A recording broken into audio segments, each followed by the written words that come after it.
নমস্কার, আমি ডক্টর প্রদীপ খান চলে এসেছি সহজ শেয়ার বাজারের আরেকটি নতুন এপিসোড নিয়ে। প্রিয় বন্ধুরা, আশা করি সবাই ভালো আছেন এবং সুস্থ আছেন। মুক্তিপণ দিতে চলেছে ভারতবর্ষ। তেল, আর্টিফিশিয়াল ইন্টেলিজেন্স, যুদ্ধ এবং টাকা। আরেকটি ভয়ানক বিপদ আমাদের মাথার ওপর নাচছে, যেটা বিশ্ববাসী কল্পনা অবধি করতে পারেননি। হরমুজ বন্ধ রয়েছে। কে বন্ধ করেছে বা কারা বন্ধ করেছে? ইরান তো আগেই স্ট্রেট অফ হরমুজ বন্ধ করে রেখেছিল। আমেরিকা এখন তার দোসর হয়েছে। আমেরিকাও স্ট্রেট অফ হরমুজের বাইরে তার 3টি যুদ্ধ জাহাজ সেটাকে নিযুক্ত করেছে, অর্থাৎ যাতে ইরান বা অন্যান্য দেশ ইরানের বন্দর থেকে কোনো ধরনের তেল যাতে না নিতে পারে। ইসরায়েল হুমকি দিয়ে চলেছে যে তারা কেবলমাত্র আমেরিকার অঙ্গুল হেলনের অপেক্ষায় রয়েছে এবং তারপর তারা ইরানকে প্রস্তর যুগে নিয়ে চলে যাবে। ঠিকই ধরেছেন, বিশ্ব ভালো নেই। তেলের দাম, ক্রুড অয়েল $97 ওপর ট্রেড করছে।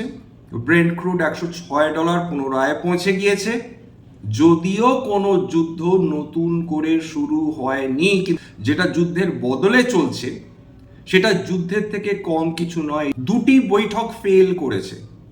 ইরান বুঝে গিয়েছে যে আমেরিকা যে শর্তগুলো আরোপ করছে সেগুলো কোনোভাবেই তাদের পক্ষে মেনে নেওয়া সম্ভব নয়। সুতরাং তারা বলেছে এই ধরনের আলোচনা করে কোনো লাভ নেই। ইরান তার সঙ্গে এটাও বলেছে স্ট্রেট অফ হরমুজ যতদিন না কোনো সলিউশন আসছে ততদিন আমরা বন্ধ করেই রাখবো, কারণ এটা আমাদের সেফটি এবং সিকিউরিটির কনসার্ন রয়েছে। আগে 2টো যুদ্ধ জাহাজ আমেরিকা সেখানে রেখেছিল স্ট্রেট অফ হরমুজের বাইরে, এবং এখন আরেকটি নতুন যুদ্ধ জাহাজ তারা নিযুক্ত করেছে। যুদ্ধ খেলা চলছে, ভয় দেখাবার খেলা চলছে। আমরা যে তিমিরে ছিলাম সেই তিমিরেই রয়ে গিয়েছি। কত টাকা মুক্তিপণ দিয়ে, কত লক্ষ লক্ষ কোটি টাকা মুক্তিপণ দিয়ে আমরা এর থেকে বেরোতে পারবো? কেবলমাত্র ভারতবর্ষ নয়, বিশ্বের সমস্ত দেশ কেউই সেটা বুঝতে পারছে না। অনেকে বলছেন যে ডোনাল্ড ট্রাম্প এপস্টিন ফাইলস থেকে চোখ ঘোরাবার জন্য এই কাজটি করছেন। কেউ বলছেন যে ট্যারিফ, অর্থাৎ ডোনাল্ড ট্রাম্প যে ট্যারিফ বসিয়েছিলেন বিভিন্ন দেশের ওপর বা কোম্পানির ওপর, তারপর তাদের দেশের সুপ্রিম কোর্ট সেই টাকা ফেরত দেওয়ার কথা ঘোষণা করার পর ডোনাল্ড ট্রাম্প তার অ্যাটেনশন অন্যদিকে ঘোরাতে চাইছিলেন। সেই সূত্রে ইরানের যুদ্ধ শুরু হয়। ডোনাল্ড ট্রাম্প কখনো ট্যারিফ নিয়ে হুমকি দেবেন, কখনো যুদ্ধ নিয়ে হুমকি দেবেন, কেবলমাত্র তার উপর থেকে দৃষ্টি যাতে অন্যদিকে ঘোরানো সম্ভব হয়। যে তেল আমাদের মারাত্মক ক্ষতি করে দিয়েছে। এলএনজি, এলপিজি আমরা পর্যাপ্ত পাচ্ছি না মধ্যপ্রাচ্য থেকে। অল্টারনেটিভ সোর্সেস অফ আমাদের ফুয়েল আমাদের দেখতে হচ্ছে, সেটা বহু হাজার কিলোমিটার দূর থেকে আমাদের আমদানি করতে হচ্ছে। এর মাঝখানে জুটেছে আর্টিফিশিয়াল ইন্টেলিজেন্স, যেটা গত কয়েক মাস ধরে দারুণ হইচই হচ্ছিল। তারপর তেলের খবর, যুদ্ধের খবর সেটাকে ঢাকা দিয়ে দেয়। বর্তমানে বিভিন্ন আইটি কোম্পানির রেজাল্ট পুনরায় এই প্রশ্ন তুলে দিচ্ছে। বিনিয়োগকারীরা আতান্তরে পড়েছেন, আতঙ্কে রয়েছেন। আজকের কেবলমাত্র নিফটি ইনফরমেশন টেকনোলজি সেটা প্রায় 5.27% পতন হয়ে গিয়েছে। 2026-এ এই মাত্র 3.5 মাসের মধ্যে 24% ওপর পতন হয়েছে নিফটি আইটি ইন্ডেক্স। একটা স্টকে 24 থেকে 30-40% সেটা পতন বা কারেকশন, সেটা স্বাভাবিক। কিন্তু একটা ইন্ডেক্সে এক বছরে 24% কারেকশন, 5% বেশি পতন, এবং একটা নামি দামি কোম্পানি, ভারতবর্ষের কেন বিশ্বের অন্যতম সেরা কোম্পানি এগুলো ইনফরমেশন টেকনোলজি সেক্টরের, কোফর্জ 5.6%, এসিএল টেক 5.6%, ইনফোসিস প্রায় 7%। কিন্তু তাদের গাইডেন্স অনুযায়ী হাই গ্রোথের কোনো পসিবিলিটি তো নেই। কনস্ট্যান্ট কারেন্সি গ্রোথ সেটাও কিন্তু খুব বেশি হলে 3%-এর বেশি হবে না বলে তাদের ম্যানেজমেন্ট জানাচ্ছে। এলএনটি মাইন্ডট্রি সেটারও রেজাল্ট বেরিয়েছে, বিনিয়োগকারীদের খুশি করতে পারেনি, 5.5%-এর বেশি পতন। এমফ্যাসিস 4.5%, পারসিস্টেন্ট সিস্টেমস 6%-এর ওপর, টিসিএস 5%-এর ওপর, টেক মাহিন্দ্রা 4.5%। তার মানে ভাবুন যে এই ধরনের সেরা কোম্পানিগুলো যদি এরকম হতাশাজনক পারফরমেন্স করে, খুব স্বাভাবিকভাবে নিফটি 50 সেখানেও দারুণ পতন আসবে এবং আজকের দারুণ পতন এসেছে, 1% বেশি কারেকশন চলে এসেছে। নিফটি 23,000-এর নিচে নেমে গিয়েছে। নিফটি 23,900-র নিচে বন্ধ হয়েছে। নিফটি মিড ক্যাপ আজকের বেটার পারফর্ম করেছে অন্তত নিফটি 50-র তুলনায়, 0.96% পতন। ফার্মা 2.2%, নিফটি রিয়েলটি প্রায় 1.35%, নিফটি ইন্ডিয়া ডিফেন্স দারুণ পারফরমেন্স করে চলেছিল, আজকে 1.5% কারেকশন। মনে করা হচ্ছে যে এখানে হয়তো প্রফিট বুকিং হয়েছে।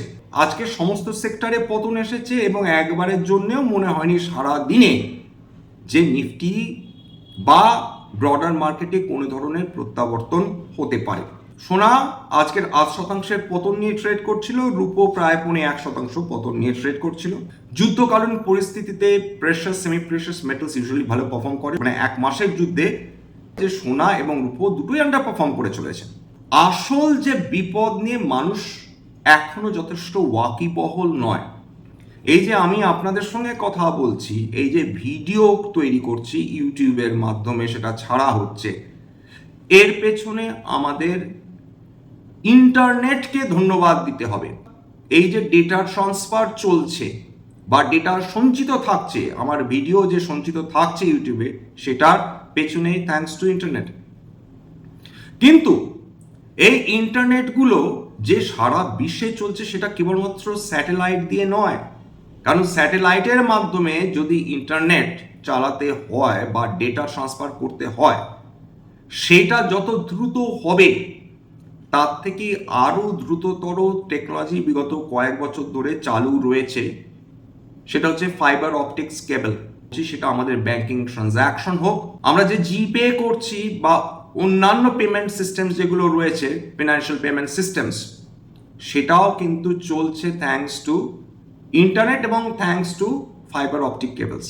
বিশ্বের যত তাবর কোম্পানি রয়েছে যারা ডেটা ট্রান্সফারের ব্যবস্থা করেছে, সেই ডেটা ট্রান্সফার সমুদ্রের তলা দিয়ে হয় এবং পশ্চিম এশিয়া বলুন বা ভারতবর্ষ বলুন বা পূর্ব এশিয়া বলুন, এই সমস্ত কিছু ডিপেন্ড করে, অর্থাৎ এই ডেটা ট্রান্সফার ডিপেন্ড করে সমুদ্রের তলা দিয়ে পাতা ফাইবার অপটিক্স কেবলের ওপর। গুচ্ছ গুচ্ছ ফাইবার অপটিক্স কেবল সমুদ্রের তলায় রয়েছে। কোথায় রয়েছে সেটা জানেন?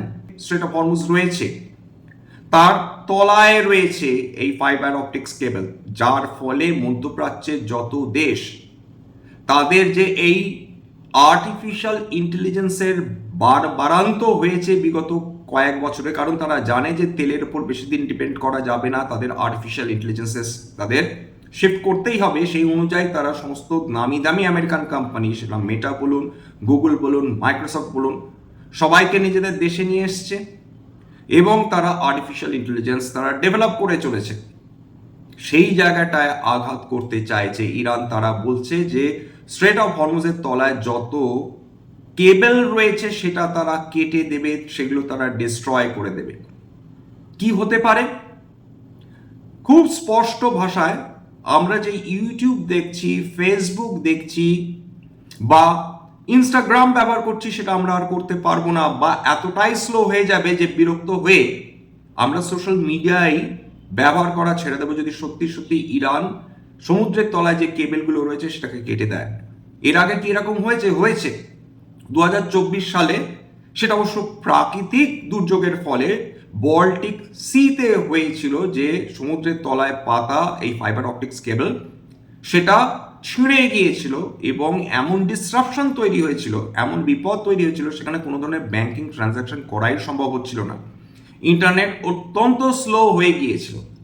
ইরান এখন সেই হুমকি দিচ্ছে যে এক্স্যাক্টলি এটাই আমি করতে যাব বা আমরা করতে যাব।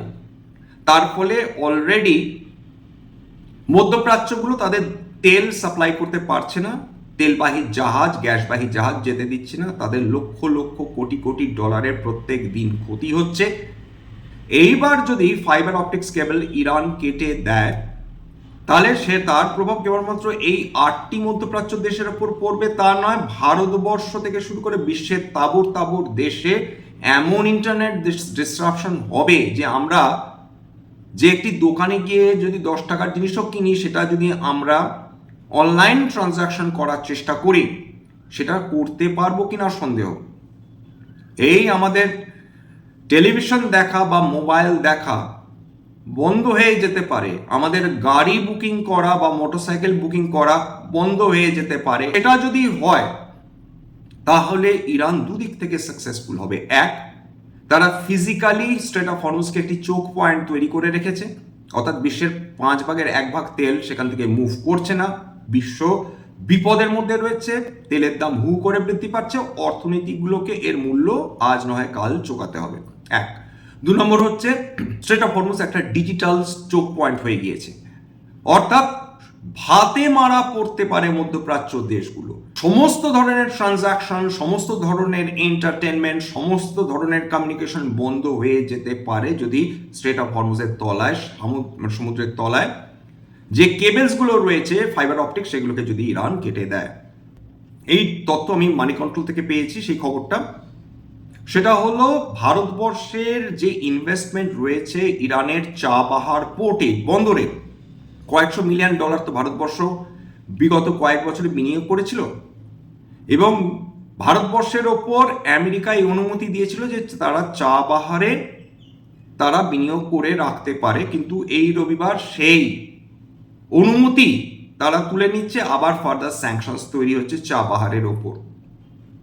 ভারতবর্ষ এখন চেষ্টা করছে যে যাতে ভারতবর্ষের মালিকানা, অর্থাৎ এই পোর্টের মালিকানা তারা ইরানের কোনো কোম্পানির হাতে তুলে দিতে পারে, এবং যখন যুদ্ধ শেষ হবে, শান্তি ফিরবে, তখন আবার ইরানের সেই কোম্পানির কাছ থেকে চাবাহার পোর্টের মালিকানা হস্তান্তরিত করা। বাস্তবে এটা হবে কিনা আমরা কেউ জানি না, কিন্তু আমাদের ইনভেস্টমেন্ট আপাতত বিপদে রয়েছে। যেভাবে আইটি কোম্পানিগুলোর রেজাল্ট ভীষণ ম্রিয়মাণ এবং বিনিয়োগকারীদের আর্টিফিশিয়াল ইন্টেলিজেন্সের আতঙ্ক ক্রমাগত বৃদ্ধি হয়ে যাচ্ছে, কারণ আইটিগুলো কেবলমাত্র যে ভালো রেজাল্ট করতে পারছে না এমনটি নয়, এর সঙ্গে সঙ্গে তারা বহু বহু কর্মী দিনের পর দিন ছাঁটাই করে চলছে, একজন নয়, দুজন না, হাজার হাজার কর্মী। কোনোভাবে এই আইটি কোম্পানিগুলো তারা তাদের বিনিয়োগকারীদের আশ্বস্ত করতে পারেনি যে আর্টিফিশিয়াল ইন্টেলিজেন্সের ভীতি বেশি দিনের জন্য থাকবে না, বরঞ্চ এটা আরও দৃঢ়তর হয়ে উঠছে বিনিয়োগকারীদের মনের মধ্যে যে সম্ভবত আইটি কোম্পানিগুলো আরও ক্ষতিগ্রস্ত হবে আর্টিফিশিয়াল ইন্টেলিজেন্সের আগমনের ফলে, এবং যত দিন যাবে আর্টিফিশিয়াল ইন্টেলিজেন্স আরও শক্তিশালী হবে, সেক্ষেত্রে আইটি কোম্পানিগুলো আর কত কর্মী ছাঁটাই করতে পারে সেই প্রশ্ন উঠে যাচ্ছে। আসল প্রশ্ন, এই আইটি কোম্পানিগুলো তারা নিজেদের কোম্পানির কাজের জন্য যদি আর্টিফিশিয়াল ইন্টেলিজেন্স তারা ইন্টিগ্রেট করে, সেক্ষেত্রে মানব কর্মী থাকবে তো? বিগত 30 বছর ধরে যে ভারতবর্ষের অর্থনীতিকে অত্যন্ত মজবুত করে তুলছিল যে সেক্টর, অর্থাৎ এই আইটি সেক্টর, সেটাই যদি এখন এরকম বিপদের মধ্যে পড়ে, তাহলে ভারতবর্ষকে নিঃসন্দেহে এমন অন্য কোনো সেক্টর খুঁজতে হবে যার সামনে আইটি সেক্টরের মতনই গ্রোথ দেখাতে পারে, রেভিনিউ জেনারেট করতে পারে, নতুবা ভারতবর্ষের অর্থনীতি খুব বড় চ্যালেঞ্জের মুখে দাঁড়িয়ে রয়েছে। আমরা খুব বেশি দিন আমাদের জিডিপি বৃদ্ধি ধরে রাখতে পারবো না। টাকা আজকেরও দুর্বল হয়েছে, 94 টাকা 22 পয়সায় ট্রেড করছিল। যেভাবে আইটি কোম্পানিগুলো ভালো পারফরমেন্স করতে পারেনি, কিন্তু মেটাল সেক্টরে একটা কোম্পানি বেশ ভালো রেজাল্ট করেছে, এর মধ্যে একটি হচ্ছে হিন্দুস্তান জিঙ্ক।